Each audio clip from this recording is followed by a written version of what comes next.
Hello বন্ধুরা, চলে এসেছি নতুন একটি ভিডিও নিয়ে। তো তোমরা থাম্বনেল দেখে তো বুঝতেই পেরেছো যে আজকের ভিডিওটা কেমন হতে চলেছে।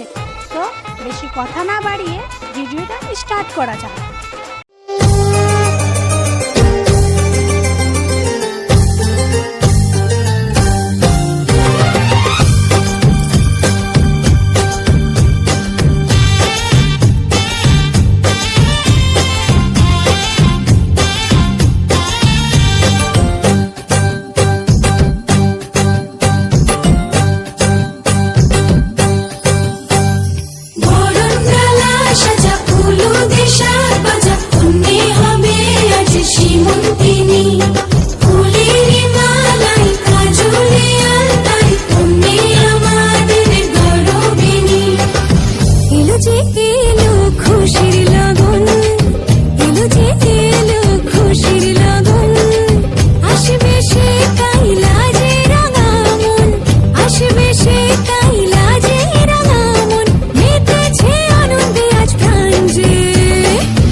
জাদুরি কাঠি ছুঁয়ে দিল যেন এক নিজের কাছে নিজে আছে তাই অচেনা যে